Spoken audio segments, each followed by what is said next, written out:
WFYI podcasts are brought to you by Visit Bloomington. Bloomington, Indiana is home to a wide range of live music events and venues. More info on upcoming performances at musicbloomington.com. This is WFYI News Now. It's December 26th, and I'm Abriana Herron. Later in the show, the obesity rate of children in central Indiana increased during the COVID-19 pandemic. If we don't solve some of these issues now, we're setting up for more adults being obese.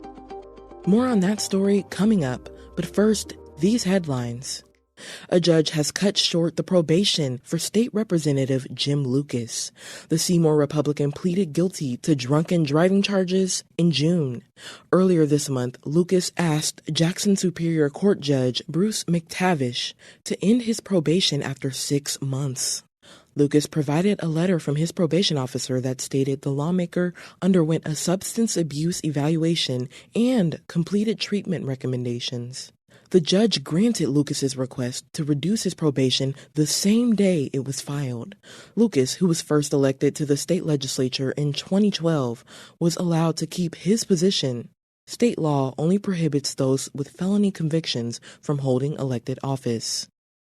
A Japanese company that plans to buy U.S. steel is unlikely to change how fast plants like Gary Works reduce their greenhouse gas emissions.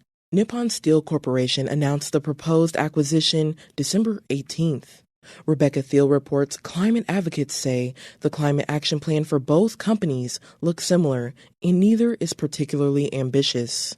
Both companies aim to decarbonize their operations by 2050 and hope to expand the use of electric arc furnaces, which make new steel from scrap. Hillary Lewis is the steel director at Industrious Labs, a group focused on decarbonizing heavy industry. She says the problem is most of the pollution from steel in the U.S. comes from plants that use blast furnaces. Plants like Gary Works use a fuel called coke, made from coal, and U.S. Steel hasn't laid out transition plans for them. I'd like to see how they're going to get there, what specific technologies match with each of those sites, and what the investment timeline is going to be to make that transition and ensure that the communities benefit, workers benefit, and the climate benefits. Global and Asia-focused climate action groups say Nippon's plans to buy U.S. Steel is evidence the company is committed to coal-based steelmaking. For Indiana Public Broadcasting, I'm Rebecca Thiel.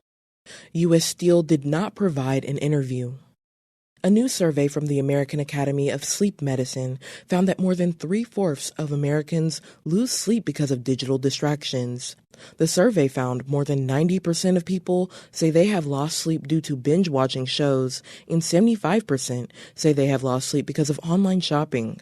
Digital distractions can lead to mental and emotional health issues due to sleep deprivation and poor sleep quality. Lack of sleep can also lead to a host of physical issues, doctors say, like a weaker immune system. It also impacts the hormones that regulate our appetite and metabolism. Doctors say our bodies need sleep for a healthy cardiovascular system, too. Not getting enough sleep can lead to an increased risk of chronic conditions like diabetes and hypertension. The AASM recommends disconnecting from devices at night, keeping phones in a separate room, and turning off push notifications for better sleep. A state program is available to help people who struggle with heating and utility costs. Violet Cumber-Weiland reports the program can prevent utility disconnections if applicants are determined eligible. The state's Energy Assistance Program can provide a one-time household benefit to qualifying Hoosiers with utility bills and prevent utilities from being disconnected. Thomas Hartnett Russell is the Community Programs Manager for the EAP program. He says Hoosiers who meet a certain income threshold can apply for this program. Any household that can show that they make 60% of the state median income or less can qualify for this benefit. Hartnett Russell encourages Hoosiers to not try to self-determine if their income fits this threshold and to instead apply if they feel they need help. He adds the organization has an easy online portal to apply for energy assistance. For Indiana Public Broadcasting, I'm Violet Cumber-Weiland. And for our final story today, new research shows the number of kids who qualify as obese in central Indiana increased during the COVID-19 pandemic. Elizabeth Gabriel reports there was about a 36% increase in obesity among young people ages 2 to 19. The body mass index for children is measured using their height and weight. A child is considered obese if their BMI is greater than 30. Researcher Thomas Dushinsky with IUPUI says the greatest concern is among 2 and 5-year-olds in central Indiana. They saw the greatest percentage of increase during the pandemic and nearly a 100% increase in obesity throughout the past 9 years. If we don't solve some of these issues now, we're setting up for more adults being obese, which then becomes even more difficult. Childhood obesity rates started to decrease in 2022. Dushinsky plans to look at 2023 data in the new year to see if there is still a downward trend in childhood obesity. I'm Elizabeth Gabriel. That's all for today's episode of WFYI News Now. Our podcast is produced by the following people who live in your community: Darian Benson, Kendall Antron, who composed the music for this podcast, and me, Aubriana Herron. Our news director is Sarah Neal Estes.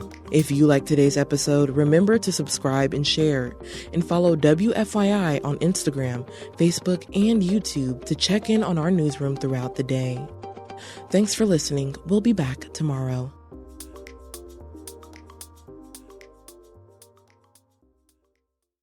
WFYI podcasts are brought to you by Visit Bloomington. Bloomington, Indiana is home to a wide range of live music events and venues. More info on upcoming performances at musicbloomington.com.